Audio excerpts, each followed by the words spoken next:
Order করে দিয়েছিস? হ্যাঁ করে দিয়েছি, কি করেছিস? একটা চিকেন রোল। আরে সেটা বলছি না, কদিন পরেই তো রাখি আসছে, আমায় কিছু গিফট দিবি তো তুই? তাই জিজ্ঞেস করছি, কিছু অর্ডার করেছিস? না এখনো অর্ডার করিনি, খুঁজছি। কি?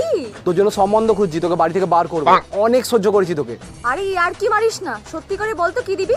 আরে পয়সা নেই আমার কাছে। গার্লফ্রেন্ডকে গিফট দেওয়ার বেলা তো কোনো পয়সার কমতি হয় না, তাহলে আমাকে কেন দিবি না? তোর সাথে ওর তুলনা? কেন তুলনা হয় না? তুই যদি রিয়া হোস, ও হচ্ছে ভিক্টোরিয়া, কম্প্যারিজনই হয় না। আরে অ্যাটলিস্ট কিছু খাইয়ে দে আমাকে। হ্যাঁ খাওয়াবো, শিওর খাওয়াবো। কি? একটা হজমোলা। রাখিতে তুই আমাকে 1 টাকার হজমোলা খাওয়াবি? খালি পেটে হজমোলা খেয়ে আমি কি হজম করব? তোর জ্ঞান ওসব চলবে না, গিফট দিতেই হবে। আরে আমার কাছে এক্সট্রা পয়সা নেই, সব খরচা হয়ে যায়। আরে চিন্তা করিস না, তুই এটা দেখ, এটা হচ্ছে র্যাপিডো ক্যাপ্টেন। 2000 টাকা ডেলি আর্ন করতে পারবি, আর 1500 টাকা কাউকে রেফার করার জন্য, তার সাথে ইনসেনটিভ আপ টু 5000।